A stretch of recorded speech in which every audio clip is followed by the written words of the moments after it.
Oke, kita lanjutkan pertemuan mengenai mutasi yang terarah. Di sini kita akan menggunakan insulin sebagai contoh suatu produk protein farmasetik yang dilakukan mutasi secara terarah. Nah, in vitro mutagenesis merupakan suatu usaha yang ditujukan untuk melakukan mutasi, gitu ya. Nah, mengapa sih kok ini bisa dilakukan? Tujuannya apa? Yang pertama adalah untuk mempelajari fungsi gen ataupun fungsi dari variasi genetik. Misalnya apa? Misalnya yang pertama adalah dengan adanya mutasi, kalau misalkan suatu gen itu dimulakan mutasi gitu ya, ini kita bisa melihat lebih jauh fungsi, ya, fungsi hal ini adalah functional genomic maupun struktur dari gen tersebut. Dia itu sebenarnya perannya di mana. Yang kedua adalah dengan adanya mutasi ini bisa menguak apa namanya history of key concept. Istilahnya history of key concept. Lebih detail lagi apa? Misalnya ini. Adanya kolinearitas dari gen serta protein yang ditunjukkan oleh analisis terhadap mutasi ini. Detailnya lagi gimana sih Pak? Jadi gini, misalnya kan kalau kita melakukan mutasi satu basa gitu ya, nah ini akan menghasilkan asam amino yang sama atau tidak, gitu kan? Nah itu misalnya dari adenin dirubah menjadi timin, nanti ketika ditranslasi itu jadi asam amino yang sama atau tidak. Nah itu bisa kita lakukan dengan cara mutasi. Ini contoh yang kolinearitas. Kemudian ini, the importance of each base in the code was shown by analysis of mutation. Jadi penting nggak sih sebenarnya perubahan satu basa dalam gen itu terhadap nanti misalnya proses translasinya itu. Nah itu bisa kita lihat dari mutasinya. Jadi kalau misalnya dimutasi ternyata tetap dibaca sebagai kodon asam amino tertentu yang sama, itu berarti kan adanya mutasi tidak mempengaruhi hasil translasi dari proteinnya. Nah, contoh yang ketiga, mengapa kita bisa mempelajari fungsi suatu gen atau genetik variasi dengan mutasi adalah bahwa mutasi ini terjadi dalam bentuk yang sangat amat banyak sekali dan juga dalam berbagai jenis apa namanya kejadiannya itu bisa macam-macam sumbernya ya. Dan juga dengan adanya yang mungkin Anda pernah dengar namanya polimorfisme atau variasi genetik tersebut. Ini bisa dipelajari fungsinya apa ketika kita melakukan mutasi dengan tujuan tertentu gitu ya. Nah,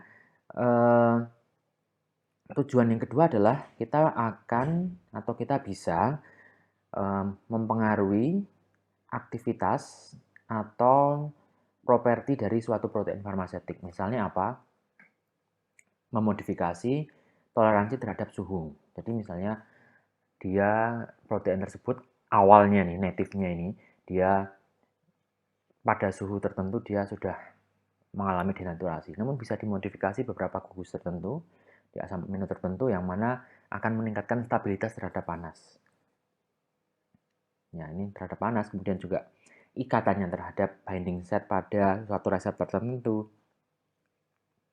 Juga meningkatkan kerentanan terhadap protease ya. Jadi kalau ada protease bisa mendegradasi, memotong pada asam amino tertentu. Kalau misalnya dimodifikasi bisa jadi malah dia lebih resisten terhadap protease.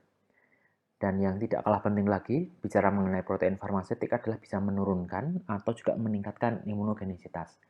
Kalau kita bicara vaksin, maka tentu saja pengennya kan imunogenisitas dari protein farmasetik meningkat agar efek imun boosternya meningkat. Namun, kalau misalnya untuk pengobatan yang lain, efek samping yang berupa imunogenisitas ini diturunkan agar reaksi imun dalam tubuhnya itu tidak terlalu berlebihan gitu ya. Nah, bagaimanakah strategi yang bisa kita capai untuk melakukan in vitro mutagenesis? Yang pertama adalah dengan cara mutasi secara random. Yang kedua tentunya adalah site-directed mutation. Nah, kita bahas satu persatu. Mutasi secara random ini bisa digunakan menggunakan atau bisa dilakukan menggunakan mutagen. Anda pernah mendapatkan kuliah biologi molekuler ya, Mas ya. Anda pernah mendapatkan kuliah biologi molekuler,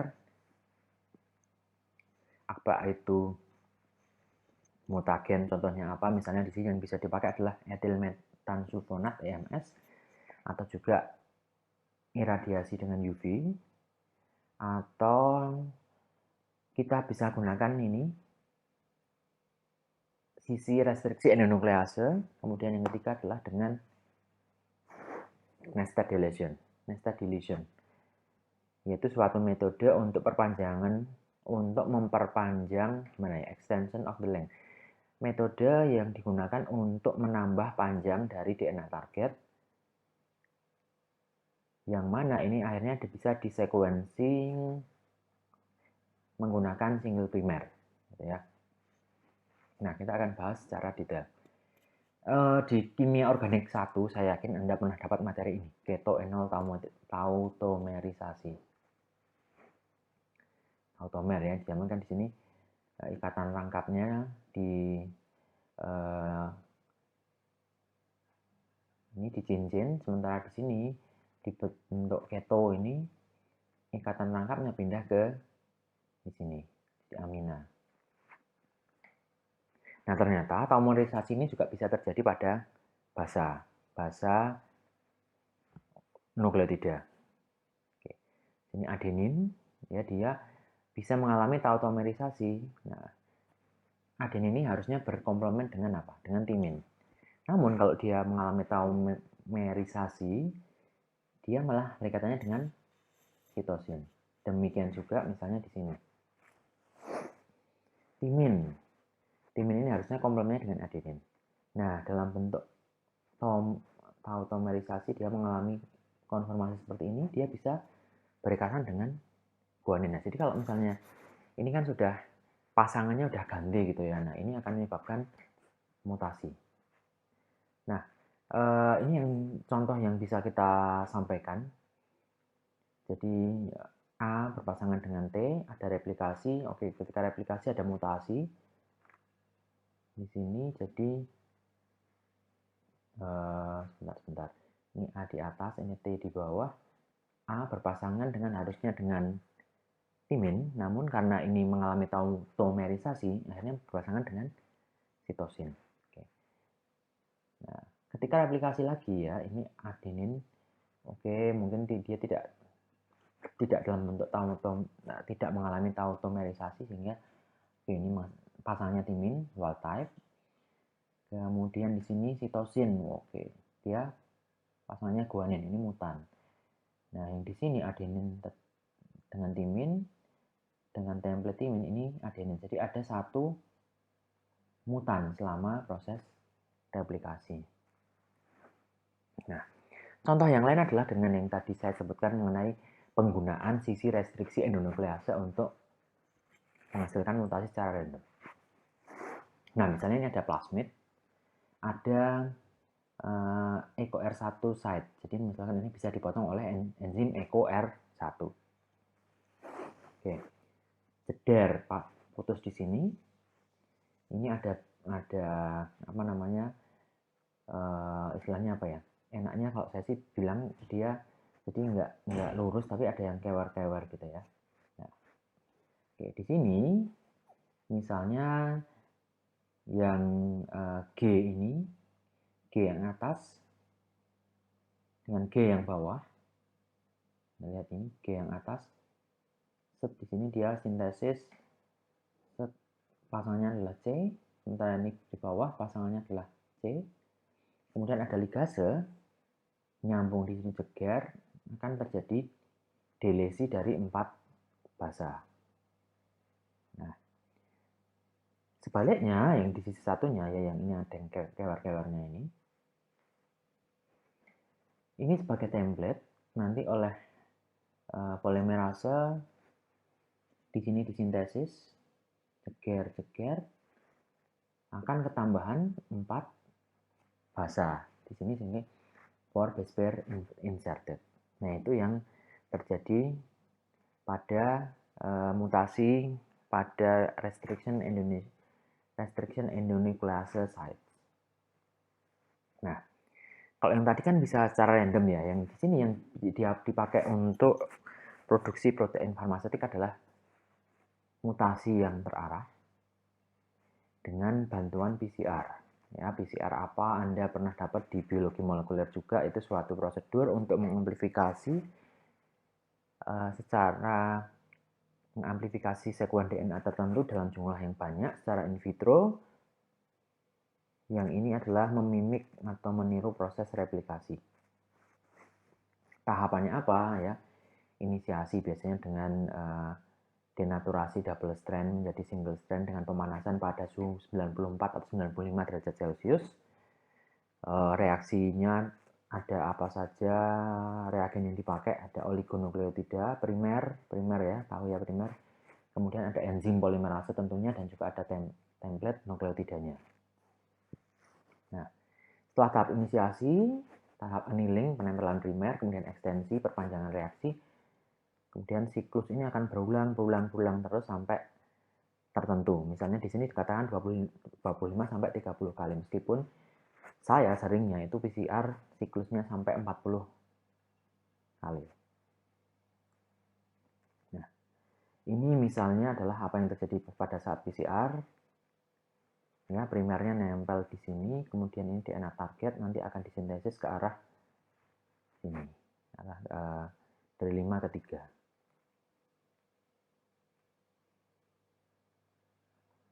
Terus sampai nanti selesainya di mana. Nah, pada site directed mutagenesis ini, ya, kita ambil contoh di sini. Jadi misalnya kita mau merubah di sisi yang di kotak ini ya, ada di atas adalah CAG, ya. CAG di sini. Gear di sini kita tambahkan primer tertentu, yang mana primer tersebut bisa nempel pada bahasa yang akan kita amplifikasi tersebut. Nah, kita lihat di sini. CAG, komplemennya apa? Kalau C pasti G, A pasti harusnya T ya, dan C pasti G. Nah, di sini kita ingin memodifikasi yang di tengah, sehingga kita pasang primer yang mana dia hanya komplement pada, misalnya di sini pada C saja mau atau pada G, sehingga yang di sini dia tidak komplement. Nah, ditambah enzim polimerase, kita lihat yang atas ya, dia akan CAG ya, sintesisnya adalah komplemennya adalah GTC. Dia ditranslasikan menjadi valin. Ini adalah yang wild type. Nah, sementara yang mau kita rubah tadi ya, karena ini G, C, C sebagai template, maka komplemennya G apa? C. Komplemennya C adalah G, komplemennya G adalah C. Yang tadinya GTC menjadi GCC. Ya. Nah, ini kalau ditranslasikan menjadi treonin. Only one amino acid change. Namun, ketika ini dikenali oleh ribosom, ini akan dibaca sebagai treonin, bukan sebagai valin. Nah, contoh yang sangat banyak digunakan ya adalah insulin. Kita lihat di sini insulin. Bagaimanakah cara membuat insulin ini mutan atau mutant insulin dengan site directed mutagenesis. Anda lihat di sini ada asam amino fenilalanin, treonin, proline, lisin, treonin. Ini sebagai template-nya. Sebagai template-nya ini kemudian kita pasang primer. Oke, ini primernya sudah komplement ya, A dengan T, G dengan C, A dengan T, A dengan T ya. Namun di sini selanjutnya ini tidak komplement. Nah, ini nanti sintesis akan tetap berjalan ya. Kalau Anda masih ingat dulu biomol primer yang mana saja syarat primer itu bisa jalan atau bisa digunakan untuk PCR. Nanti silahkan di-refresh lagi materi biomol. Nah, ini akan disintesis di sini juga, sehingga Kalau ini nanti dijadikan template, ya, ini akan dibaca sebagai apa? Ini jadi fenilalanin, treonin, ini jadi lisin, ini jadi prolin. Ini tetap treonin. Jadi kalau Anda lihat ya, di sini namanya human insulin, pro baru lis, kemudian insulin lis pro, ini lisin dulu baru prolin. Nah, ini adalah salah satu contoh site-directed mutagenesis pada insulin dengan menggunakan primer, gitu ya, satu primer. Nah, ini adalah contoh yang lain, animasi yang lain. Jadi kita menggunakan satu primer. Sebentar. Ini misalnya adalah cetakannya adalah yang merah dan kuning, gitu ya. Kemudian menggunakan primer nanti akan dihasilkan komplemennya yang biru dan yang ungu. Kita lihat di sini hasilnya dua pasang, biru merah dan ungu kuning. Nah, jadi ada yang lis pro, ada yang human insulin, prolis. Nah, itu tadi karena menggunakan primer yang spesifik yang bisa merubah bahasa yang kita inginkan.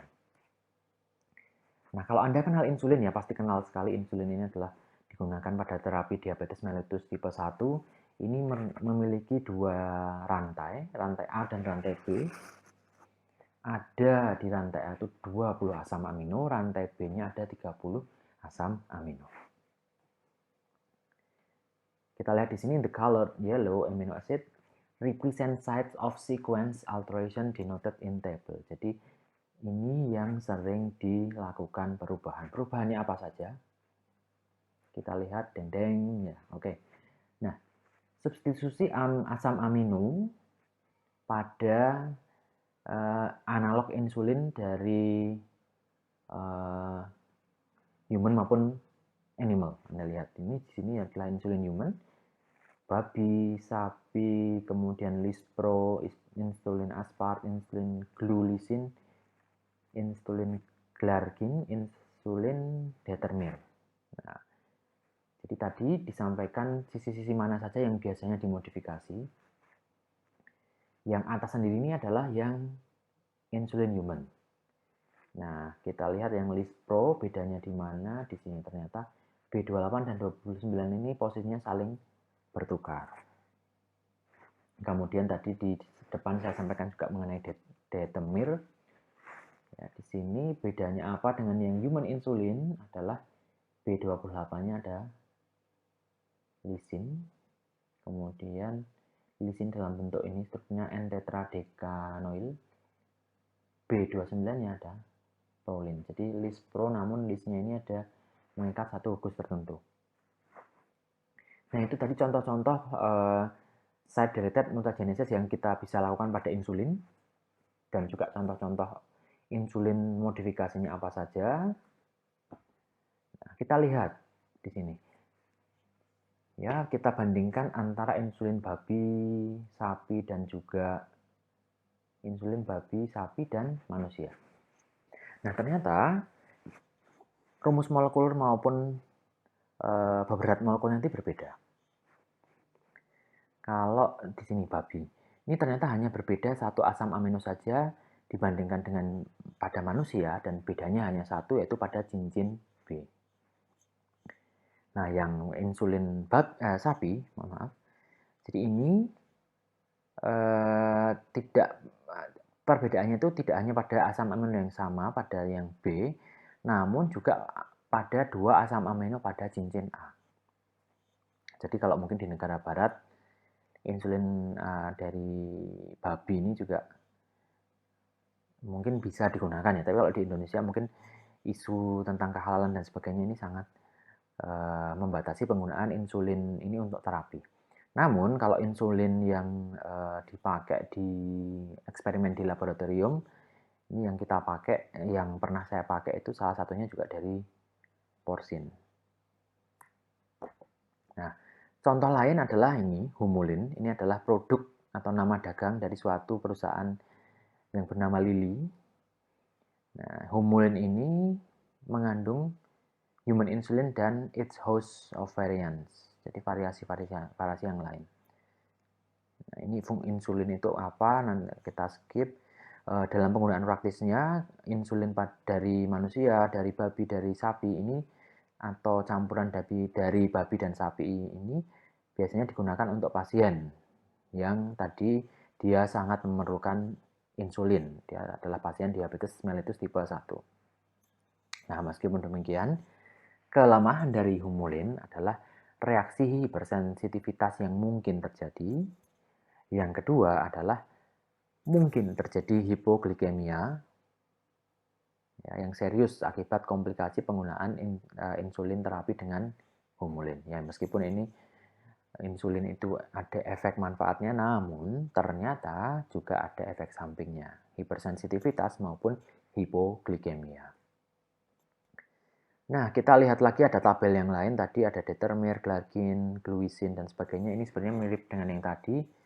Nah, kita skip saja ya, tadi bedanya di mana antara list dan pro adalah 2829. Kemudian di sini yang A21 pada determin adalah ditambahin oleh asam lemak fatty acid tertentu untuk menambah stabilitasnya dia.